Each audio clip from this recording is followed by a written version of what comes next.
Navratra special आज आपण उपासाचा थेपला किंवा उपासाचा पराठा म्हणू शकता, पण साबुदाणा आणि वरईचं तांदूळ न वापरता। तर इथं मी राजगिऱ्याचं पीठ घेतलंय, एक मध्यम आकाराचा बटाटा बॉईल करून घेतलाय, तो खिसून घ्यायचा। खिसल्यामुळे काय होतं, बटाट्याच्या ज्या गाठी आहेत ते त्यामध्ये राहत नाहीत, पिठामध्ये राहत नाहीत आणि आपला थेपला आहे तो खूप छान एकसारखा आपल्याला लाटता येतो।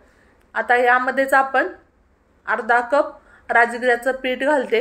जर तुम्ही बटाटा खात नसाल किंवा वेट लॉस करत असाल तर तुम्ही याच्याऐवजी रताळा वापरलं बॉईल करून तरी सुद्धा चालेल। फक्त अर्धा चमचा मी दही घातले, चवीपुरतं मीठ घालायचं, थोडीशी कोथिंबीर भुरभुरायची,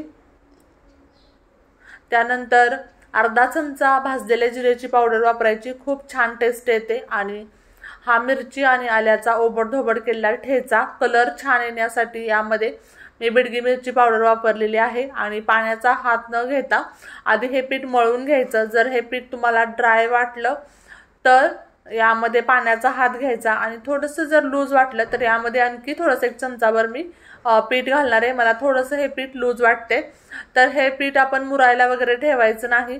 मळलं की पटकन ह्याचे थेपले करायचे, पण हे थेपले बराच वेळ म्हणजे दिवसभर म्हटलं तरी स्मूथ राहतात दह्यामुळे। त्यामुळे तुम्ही अगदी सकाळी केलं आणि दुपारी खाल्लं तरी सुद्धा चालू शकतं। तर हे जे थेपले आहेत ती मी फक्त एकाच व्यक्तीसाठी बनवते, तर हे एका व्यक्तीसाठी इनफ आहे। तुम्ही खोबऱ्याच्या चटणी सोबत किंवा शेंगदाण्याच्या चटणी सोबत हे थेपले खाऊ शकता किंवा असंच तुम्ही म्हटलं तरी सुद्धा हे खूप टेस्टी लागतात।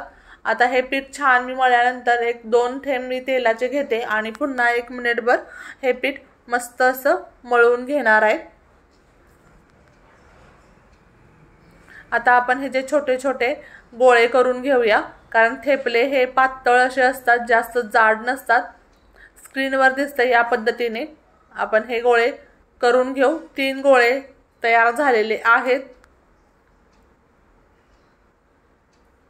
त्यानंतर थोडंसं मी राजगिऱ्याचं पीठ घेतले कोरडं आणि हे थेपले जे आहेत पोळपाटावर पातळ असे लाटून घ्यायचे। राजगिऱ्याचं पीठ असल्यामुळे थोडंसं ही जी आपली पोळी आहे ती चिरडण्याची शक्यता आहे, ती हाताने आपण व्यवस्थित करून घ्यायची किंवा मग तुम्ही एखाद्या प्लेटने त्याला गोल असा आकार देऊ शकता। अगदी तुम्हाला पूर्ण गोल हवी असेल तर, म्हणजे चिरडलेली नको असेल तर गोल तर होतेच।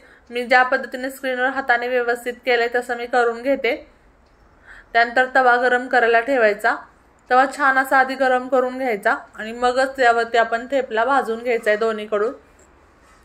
तर थेपला भाजत असताना गॅसची फ्लेम ही मध्यम ठेवायची, जास्त लो ही नाही आणि जास्त हाय ही नाही ठेवायची।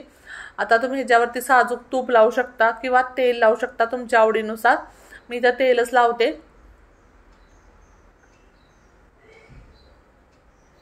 अगदी तुम्हाला भाजी करायची इच्छा नसेल तर तुम्ही या पद्धतीने थेपले फक्त बनवून असेच खाऊ शकता।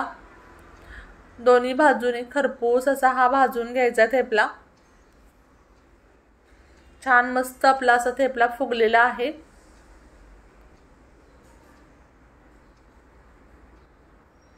छान ब्राऊन कलर आलेला आहे। जर का तुम्ही माझे रेसिपी पाहत असाल तर प्लीज चॅनलला सबस्क्राईब करायला विसरू नका आणि जास्तीत जास्त शेअर करायला सुद्धा विसरू नका। आता हे दोन्ही थेपले मी भाजून घेतले आणि अशाच प्रकारे हे तिन्ही थेपले मी करून घेतले। सोबत फ्रूट आणि खोबऱ्याची चटणी। अशाच पद्धतीने पुन्हा भेटू अशाच नवनवीन जायकेदार रेसिपी सोबत। Bye bye.